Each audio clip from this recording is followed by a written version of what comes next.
오늘 본문 말씀 마태복음 1장에 있는 말씀인데요. 오늘 본문은 아마 여러분들 여러 설교들을 통해서 많이 들어보셨던 그런 내용이실 겁니다. 이미 익숙한 그런 내용이지요. 여러 가지로 살펴볼 것이 많은 그런 본문이지만 저는 특별히 오늘 본문에서 우리가 평소에는 많이 주목하지 않는 한 인물, 요셉에 대해서 이야기를 좀 나눠볼까 합니다. 오늘 본문 18절 이렇게 시작을 하고 있죠. 예수 그리스도의 나심은 이러하니라. 그의 어머니 마리아가 요셉과 약혼하고 동거하기 전에 성령으로 잉태된 것이 나타났더니. 마리아와 요셉은 결혼을 약속하고 이 결혼을 준비하기 위해서 1년 동안 서로 떨어져 있는 그런 별거 기간 중에 있었습니다.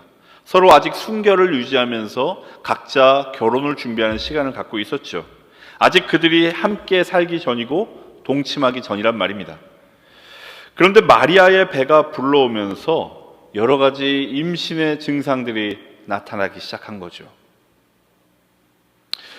신학자들은요, 보통 이 시기에 마리아가 잉태를 했던 이 시기의 나이가 13살, 많아도 14살이나 15살 정도로 이 당시 결혼 풍습에 따라서 비추어 볼 때 그 정도 나이라고 생각을 합니다.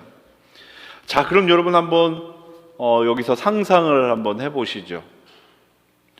오늘날로 치면 겨우 초등학교 졸업반 혹은 중학교 저학년에 불과한 아주 어린 여자아이가 임신을 한 겁니다.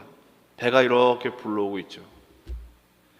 그것도 결혼을 앞두고 순결을, 정결을 지켜야만 하는 그 중요한 1년간의 시기에 임신을 한 거죠. 여러분, 젊은 남편인 이 요셉의 입장에서 이 상황 한번 상상해 보시겠습니까? 얼마나 당황스러울까요? 배신감, 당혹감, 분노? 아마 요셉은 그런 감정을 감추기 어려웠을 것입니다. 아니나 다를까 오늘 본문 20절에 보면 요셉이 이 일을 생각할 때에 라고 하는 구절이 나오는데요. 이 구절에 표현되어 있는 생각하다라고 하는 단어의 헬라어 어원을 보면 분노하다, 화를 내다 이런 의미가 담겨 있다는 거죠. 아직 어린, 자신도 아직 품에 안아보지 못했던 그 여인, 자신과 정혼한 그 여인이 임신을 했으니 화가 안 날 리가 없겠죠. 그러나 요셉은 화를 드러내지 않습니다. 말씀을 보니 대신에 이 당혹스러운 상황을 그냥 가만히 결혼을 취소함으로써 해결하려고 했죠. 자, 그런데 요셉에게 또 한 번의 당황스러운 일이 또 일어나게 됩니다. 바로 그날 밤 그의 꿈에 주님의 사자가 나타나서 마리아의 임신은 성령으로 이루어진 것이니 그녀와 파혼하지 말라라고 하는 그런 명령을 들은 거죠. 오늘 보면 20절에 적혀 있지 않습니까? 이 일을 생각할 때에 주의 사자가 현몽하여 이르되 다윗의 자손 요셉아 내 아내 마리아 데려오기를 무서워하지 말라. 그에게 잉태된 자는 성령으로 된 것이다. 동정녀가 임신했다는 얘기, 성령으로 잉태했다는 얘기 여러분들은 다 믿으시죠? 네. 항상 대답을 듣지 못하면서도 왜 저는 자꾸 반복해서 질문을 하는 걸까요?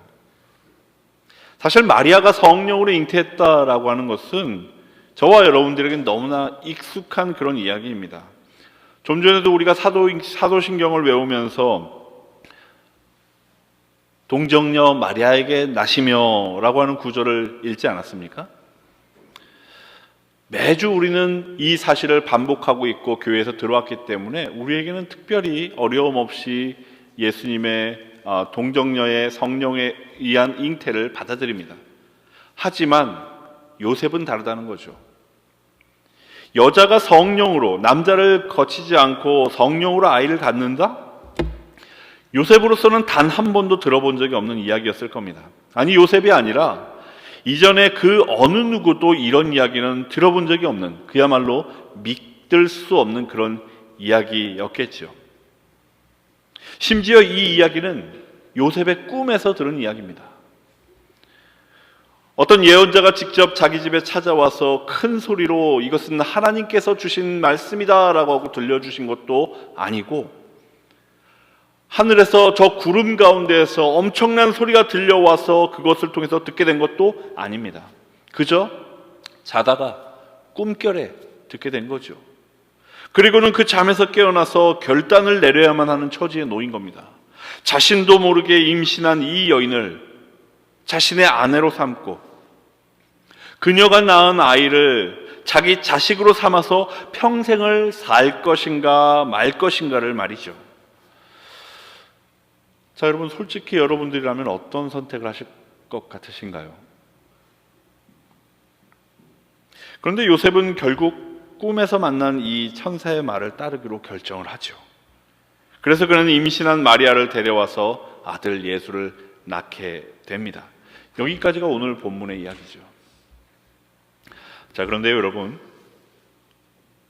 질문을 드리고 싶습니다. 혹시 요셉은 그날 밤 그가 자신이 꾸었던 그 꿈을 의심한 적이 없었을까요? 원래 꿈이라고 하는 것, 시간이 흐르면 잊혀지거나 희미해지게 마련이지 않습니까? 그러니 요셉도 한 번쯤은, 살면서 한 번쯤은 자신이 과거에 꿈에서 들었던 그 내용에 대해서 의심이 들지 않았겠느냐, 이 말입니다. 다소 외람되고 발칙한 그런 질문이긴 하겠습니다만, 저는 왠지 요셉에게 그런 의심의 순간이 있었을 거라고 하는 그런 생각이 듭니다. 왜냐하면 그날 그가 꾸었던 단 한 번의 꿈 외에는 요셉의 의심이나 불안을 잠재울 만한 그 어떠한 추가적인 꿈이나 계시 같은 것들이 전해진 적이 없으니까요. 혹시라도 어린 예수가 이제 자라나는 동안, 아, 정말 우리 아들이, 이 어린 예수가 성령으로 태어났구나, 하나님의 영에 의해서 태어났구나라고 인정할 수밖에 없을 만큼 아주 신비하고 놀라운 기적들이라도 있었다면 모르겠지만 성경엔 또 그런 내용도 없죠. 그러니 분명 그에게도 의심과 불안과 또 염려가 스물스물 피어오르는 그런 날이 있었을 겁니다. 그도 분명 우리와 똑같이 연약한 그런 사람이니까요. 그러나 성경 어디를 살펴보아도 그가 자신의 아내 마리아의 외도를 의심했다거나 자신의 아들, 큰아들인 이 예수를 의심했다라고 하는 말이 기록되어 있지가 않죠. 물론 성경에는 이 요셉에 대한 기록 자체가 별로 없기 때문에 우리가 자세히 알 수는 없지만, 교회가 오랫동안 가져왔던 교회 전승, 교회 안에서 들려져 왔던 그 이야기, 교회 전승에 따르면 이 요셉은 끝까지, 자신이 죽을 때까지 마리아의 남편이요, 어린 예수의 아버지로서 책임을 다하는 존경받는 가장이요, 모범적인 신앙인이었다라고 그렇게 기록을 하고 있죠. 솔직히 저는 이 대목에서 요셉이라고 하는 이 한 인물에 대해서 이전에는 별로 가지지 않았던 관심을 갖게 됩니다. 저도 결혼해서 아이를 낳고 또 기르면서 살다 보니까 이 요셉이 처했던 상황과 그의 결정이 결코 예사롭게 느껴지지가 않기 때문이죠. 혼전순결이 당연시되던 당시 사회에서 거룩함과 정결함을 지키며 그렇게 결혼할 신부와 신랑을 맞이하는 것이 당연하게 요구되는 그런 사회에서 처녀가 임신을 했다, 돌에 맞아 죽어도 당연한 것으로 여겨질 만한 그런 일이죠. 이 처녀가 임신을 했다라고 하는 이처럼 당혹스러운 상황을 어떻게 이 요셉이라고 하는 인물은 그렇게 차분하게 받아들일 수 있었던 걸까? 물론 꿈에서 계시를 받았다고는 하지만 좀 전에 말씀드렸다시피 어떻게 그 단 한 번의 기억을 가지고, 꿈에서 일어난 일이니까 뭐 증인이 있는 것도 아니지 않습니까? 그런데 그 꿈속에서 일어났었던 단 한 번의 기억을 가지고 평생을 이렇게 책임감 있는 남편이요, 아버지로 살아갈 수 있었을까? 어쩌면 이 마리아가 결혼 전에 아직 처녀였던 시절에 마리아의 불러오는 그 배를 보았던 이웃이나 친척들도 있지 않았겠습니까? 그들로부터 들려왔을 수군거림과 비난, 손가락질도 있었을 터인데 그는 어떻게 끝까지 그렇게 책임감 있는 남편, 아버지로서의 자기 역할을 다할 수 있었을까? 여러분, 이런 질문 해보신 적 있습니까? 제가 말씀을 묵상하면서 이런 질문을 가지고 계속 들여다보고 있는데 19절 말씀이 다음과 같은 대답을 저에게 들려줬습니다. 19절 말씀인데요, 이렇게 적혀 있습니다. 그의 남편 요셉은 의로운 사람이라 그를 드러내지 아니하고 가만히 끊고자 하여. 요셉은 의로운 사람이라. 요셉이 의롭다는 겁니다. 여러분, 요셉이 왜 의로운 사람이라고 마태복음은 이야기하고 있을까요? 그가 마리아의 임신 사실에도 불구하고 화를 내지 않고 그저 가만히 끊으려 했기 때문일까요? 그렇게 점잖게 행동했기 때문입니까? 그래서 혹은 율법에 의해서 돌 맞아 죽을 수도 있을 이 마리아의 생명을 구제해 주고 또 양쪽 가문의 그런 명예를 지켜주었기 때문에 그가 의롭다고 하는 걸까요? 그러나 여러분, 본래 이 의롭다라고 할 때 이 의는요, 율법과 관련된 말입니다. 그래서 의롭다라고 하는 말은 성경에서 율법에 순종한다라는 말과 같은 것으로 그렇게 이해가 되죠. 자, 그렇다면 요셉이 지금 이 상황을 두고 화를 내지 않고 마리아의 생명을 구제해 주었기에 의로운 사람이다라고 하는 말, 이 말은 뭔가 이상합니다. 진짜 그가 의로운 사람이라면, 그래서 율법을 순종하는 사람이라면 그는 이런 식으로 결혼을 끝내서는 안 되죠. 정말로 율법을 따르는 사람이라면 율법에 따라서 간통, 외도가 의심되는 마리아와 이혼을 해야 하고요. 그래서 율법을 따라서 이 마리아가 벌을 받게 해야 되는 것이 맞습니다. 하지만 그는 그렇게 하지 않았죠.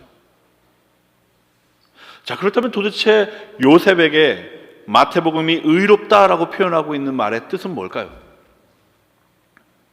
여러분, 이 질문에 대해서는 최근에 저희가 이제 배웠던 로마서에서 그 답을 찾을 수 있을 것 같은데요. 로마서 4장 3절에서 3절을 우리가 들여다봐야 합니다. 로마서 4장 3절 이렇게 기록이 되어 있죠. 아브라함 이야기입니다. 아브라함이 하나님을 믿음에 그것이 그에게 의로 여겨진 바 되었느니라. 아브라함은 의로운 사람이었다라고 하는 겁니다. 왜요? 그가 하나님을 신뢰하고 믿었기 때문이라는 거죠. 자, 그렇다면 요셉도 마찬가지입니다. 마태복음이 이 요셉을 두고 의로운 사람이라고 표현했던 것은 그가 아브라함이 그랬듯 하나님을 믿고 신뢰했던 그런 사람이기 때문이라는 거죠. 즉, 요셉은 하나님을 신뢰하는 사람이었기에 자신이 원하지도 않았고 기대하지도 않았던 그 약혼자의 임신한 상황, 그 혼란과 의심과 불안과 분노로 가득한 상황 속에서도 꿈에서 들려온 그 천사의 계시에 귀를 기울일 수가 있었다는 거죠. 또 그가 그 후로 오랜 시간이 지나도록 더 이상의 어떠한 신비한 체험이나 경험이 없었음에도 불구하고, 그래서 어쩌면 의심과 흔들림의 순간이 있었음에도 불구하고 마리아의 남편, 예수의 아버지로서 자기 자리를 충직하게 지킬 수 있었던 것, 그것 역시 그가 하나님을 신뢰하는, 하나님의 역사하심과 일하심을 신뢰하는 의로운 사람이었다라고 하는 겁니다.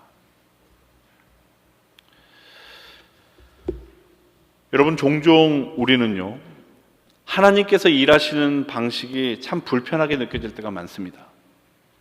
쉽고 분명한 방식은 피하고 굳이 복잡하고 어려운 방식으로 하나님이 일하시는 것 같아서 답답할 때가 있죠. 그리고 오늘 본문 속 요셉에게 예수님이 성령으로 잉태되셨음을 알리셨던 그 방법 또한 마찬가지입니다. 며칠이 지나고 몇 달이 지나면 그저 희미해지고 마는 그런 꿈이 아니라 밝은 대낮에도 선명하게 보이는 그런 환상, 많은 사람들의 눈에 한 번에 보이는 그런 환상이라던가, 혹은 하늘을 꽝꽝 울리면서 들려오는 거룩한 음성이라든가, 어떤 부인할 수 없는 신비한 기적과 체험을 통해서 이 사실을 요셉에게 알려주면 안 되는 겁니까? 보다 확실하고 분명한 방법이 있을 텐데 왜 하나님은 잊혀지기 쉽고 희미해지기 쉬운 그 단 한 번의 꿈을 통해서 요셉에게 예수님의 성육신이라고 하는 성령을 통해 잉태하신다고 하는 그 이야기를 계시해 주신 걸까요? 하나님의 크신 능력으로 거부할 수 없는, 부인할 수 없는 그런 계시를 주셨다라면 그는 살아가면서 앞으로도 단 한 번도 의심하거나 혼란을 겪을 필요가 결코 없었을 텐데 말이죠. 그런데 여러분, 이것이 하나님이 일하시는 방법이라는 겁니다. 하나님은 연약한 한 인간에 불과한 요셉의 그 믿음의 결정 위에 당신의 그 위대한 구세주 탄생의 계획을 맡기셨던 거죠. 가장 쉽고 간편해 보이는 방법, 즉 하나님의 거부할 수 없는 능력을 사용하심으로써 어떤 일을 강압적으로 그렇게 이루어 가시기보다는 하나님께서는 연약하고 한결같지 못하기 때문에 늘 불안정하고 변수가 많은 우리 인간들의 그 결정과 판단을 통해서 당신의 뜻을 이루어가기를 기뻐하신다는 그런 것이죠. 불안과 걱정과 의심이 가득한 상황에서도 그럼에도 하나님을 믿고 하나님의 인도하심을 믿고 우직하게 믿음의 결정을 내릴 수 있기를 기대하시면서 말입니다. 그리고 하나님을 신뢰해왔던 의로운 사람이라 불리는 이 요셉은 바로 그와 같은 하나님의 기대에 멋지게 부응했던 겁니다. 오늘 본문에는 요셉의 이야기가 주로 소개되고 있지만 여러분, 마리아도 마찬가지입니다. 10대 초반의 어린 나이에 그녀가 결혼도 하기 전에 임신을 하게 되었다고 하는 것, 그것은 정말이지 돌에 맞아 죽을 그런 일이었습니다. 그 나이에 어린 소녀 혼자서 감당할 수 없을 만큼 두렵고 무서운 그런 일이었죠. 멀리 도망을 가야 하지 않을까? 숨어 살아야 하는 것은 아닐까? 아니면 절벽에서 굴러서라도 낙태를 시도해야 되는 것 아닐까? 도무지 어떻게 해야 할지 알 수 없어서 그저 부모의 옷자락을 붙잡고 벌벌 떨면서 눈물만 흘릴 만한 그런 일이었습니다. 그러나 자신의 임신 소식을, 남자를 알지 못하는 자신에게 성령이 임하셔서 아이를 갖게 되었다고 하는 그 소식을 들었을 때 그녀가 천사에게 뭐라고 말했습니까? 누가복음 1장 37절 이하에 있는 말씀 여러분 한번 들어보십시오. 마리아가 이르되 주의 여종이오니 말씀대로 내게 이루어지이다 하매 천사가 떠나가니라. 요셉은 요셉 나름대로, 마리아는 마리아 나름대로 불안과 의심과 염려가 당연한 그와 같은 상황 속에서 하나님을 신뢰하는 결정을 내렸다는 거죠. 아마도 결혼을 준비하고 있었던 이 젊고 어린 부부에게는 분명 지금의 이 상황이 그들이 기대했던 완벽하거나 이상적인 결혼의 모습이 아니었을 겁니다. 성령으로 잉태된 이 아기 예수는 어쩌면 그들이 기대했던 이상적인 삶, 그들이 원했던 행복한 삶에 불현듯 끼어든 불청객과 같은 그런 존재였을 겁니다. 예상치 못했고 기대와는 전혀 달랐던 삶의 모습이 바로 이 아기 예수로 인해서 시작이 되었겠죠. 그러나 여러분, 그들은, 이 어리디 어린 젊은 부부는 믿었습니다. 자신들의 기대했던 삶과는 전혀 다른 삶이 시작되었고, 그래서 그 삶이 어떤 면에서는 불안하고 위태로워 보이기만 하지만 그 삶 속에 하나님의 역사하심과 하나님의 인도하심이 있다고 하는 사실을 이 어린 부부는 믿었다는 거죠. 그리고 그러한 믿음을 통해서 그들은 기꺼이 자신들 앞에 놓인 그 불안하고 혼란스러운 현실을 감내하기로 결정을 했습니다. 그리고 그러한 결정을 통해 마침내 온 세상을 구원하실 메시아가 이 땅에 오시게 된 거죠. 사랑하는 우리 한마음교회 성도 여러분, 우리들의 삶도 종종 예상치 못한 방향으로 흘러갑니다. 분명 우리의 삶에는 바라고 기대하던 삶의 계획이 어그러지고 깨어질 때가 있을 겁니다. 아마 여러분들의 지금의 삶도 10년 전, 20년 전, 30년 전, 40년 전에 기대하고 바랬던 그 삶에서는 많이 멀어져 있겠죠.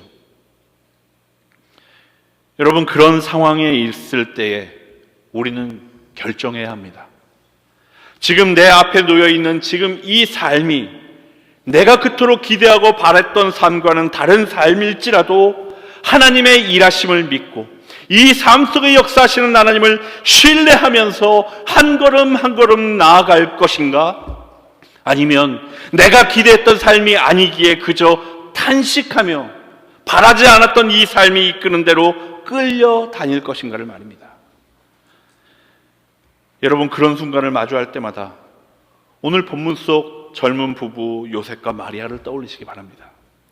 그리고 그들처럼 하나님을 신뢰하고 하나님의 인도하심을 기대하며 그분의 뜻에 순종하시기를 결단하게 되시기를 축원드립니다. 하나님을 신뢰하고 순종하는 여러분들의 그 삶을 통해서 여러분, 제가 약속드릴 수 있습니다. 그와 같은 신뢰와 순종하는 삶을 통해서 하나님은 놀라운 하나님의 구원의 역사, 그 누구도 생각하지 못했던 하나님의 놀라운 일들을 이루어 가실 줄로 믿습니다. 우리 주님의 은혜와 평강이 여러분들과 함께 하시기를 이 대강절 두 번째 주일에 주님의 이름으로 축원드립니다. 함께 기도하시겠습니다.